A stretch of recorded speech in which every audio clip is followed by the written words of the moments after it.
This is not a drill. Danger, Ford Ranger. Danger, Ford Ranger. A new predator is circling our shores. This is not a drill. That's right. No dirty diesels here. Just Australia's first plug-in hybrid dual cab ute, the BYD Shark 6. So, what's it like then? Should you buy it or wait till the middle of next year for the 2025 Ford Ranger PHEV to finally arrive? My name is Byron Mathioudakis for CarsGuide.com.au, and I'm here to see whether the BYD Shark 6 can cut it amongst some fierce predators.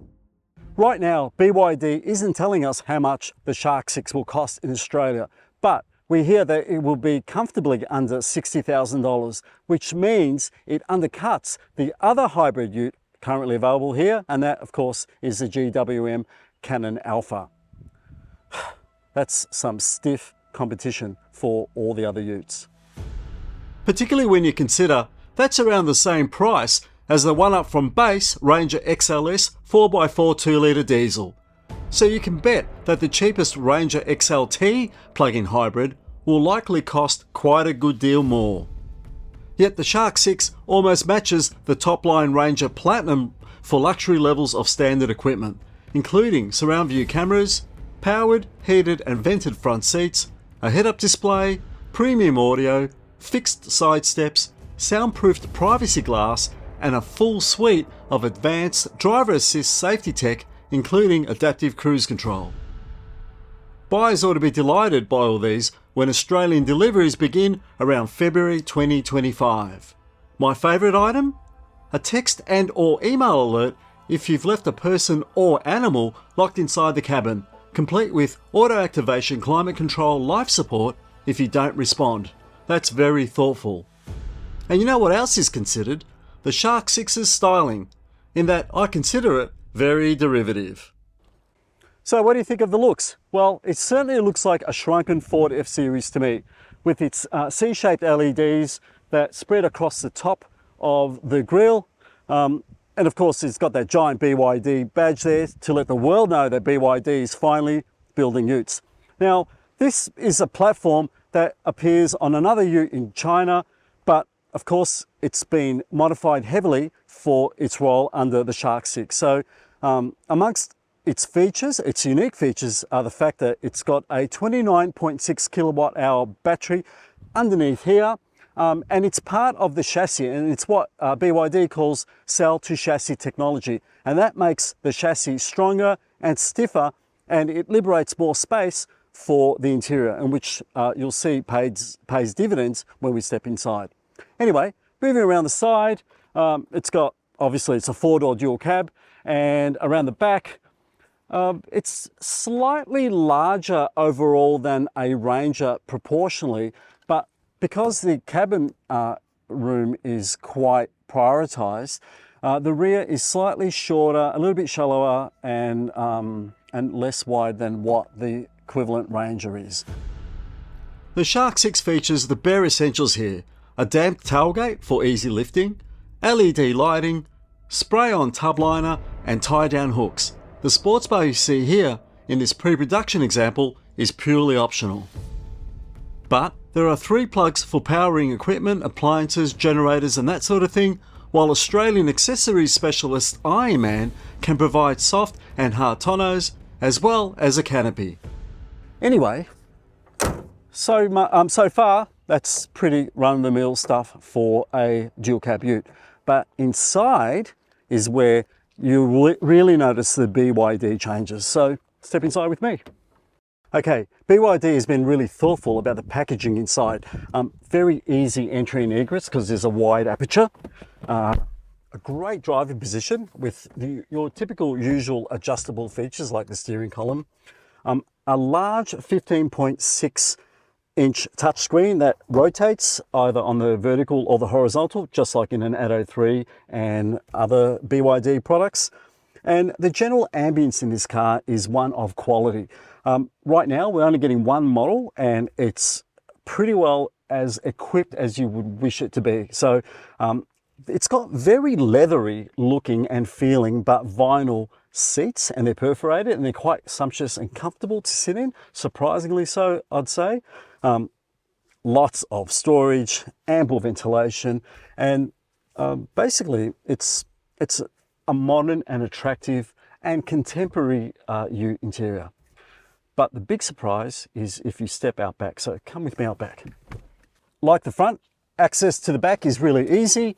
There isn't any storage under here, but what you do get is heaps of space and a very comfortably reclined bench seat, and you don't normally get that in dual cab utes. So this is one of the best in market in terms of just like feeling comfortable and supported. It's quite natural.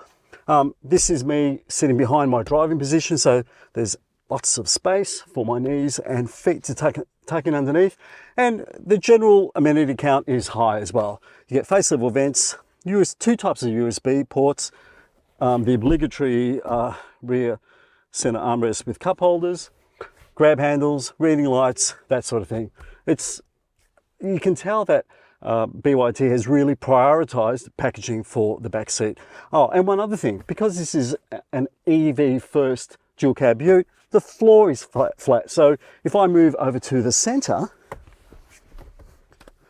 this is doable. You know, maybe not for long distances, but it's doable. So well done, BYD.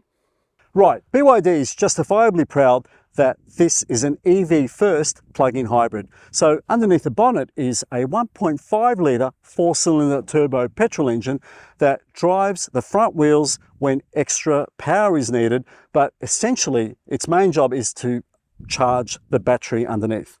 Anyway, there's an electric motor underneath the engine over the front axle as well, and a second electric motor over the back axle, and together they make 321 kilowatts of power and 650 Newton meters of torque. Now that makes this faster than a Ranger Raptor in that it can scoot from 0 to 100 in 5.7 seconds flat. That's pretty impressive stuff. Dubbed the dual motor super hybrid system, BYD reckons this is an EV first, hybrid second four-wheel drive powertrain, with the petrol engine only kicking in as required due to the relatively big size of the BYD's Blade battery. You can also set a minimum battery discharge level to save the electricity for slower or built-up areas. That's clever. And because the company says the Shark 6's cell-to-chassis platform was designed to accommodate that battery, it's stronger and stiffer to help the ute dynamically. To that end, there is also double wishbone suspension all round, which is quite unusual in this class. Result? Let's find out. Being a pre-production example, we were only allowed to drive the Shark 6 on private roads, though a few kilometres of highway driving was necessary to get to the 4x4 track.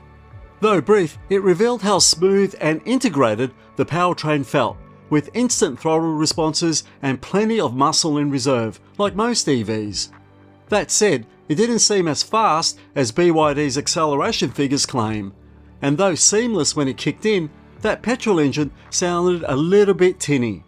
The Shark 6 handled the few fast corners we encountered better than you might expect, with a sense of composure and control.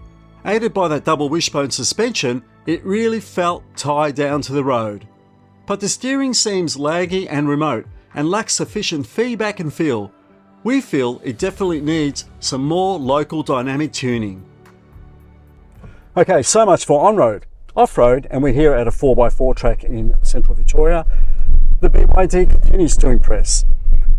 It's easy, it's got all the 4x4 capabilities in terms of going up and down hills and crawling over ruts and that sort of thing. It's fine. It's no better or worse than most other dual cabs of this ilk are. About my only complaint really is that it does ride a little bit stiffly. It feels like the suspension needs to be a little bit softer, a little bit more supple out here on gravel roads and on rough tracks. And the steering continues to be quite light and remote for my taste, but you can kind of play around with the adjustment, but it never quite feels as natural as, say, a Ford Ranger. And I think overall while this is pretty good for a first attempt, I don't think Ford's engineers have too much to worry about in terms of dynamic capability when it comes to the BYD Shark 6. But, you know, it's still good enough, and given its price point, it's great. Now, BYD says that in pure EV mode, the Shark 6 should achieve up to 100 kilometers of pure EV range and 800 kilometers when the petrol engine kicks in to help that battery keep charged. When the Shark 6's LFP battery is at full charge, the petrol engine's fuel consumption average is as low as just 2 litres per 100 kilometers, or as high as 7.9 when it's on low charge.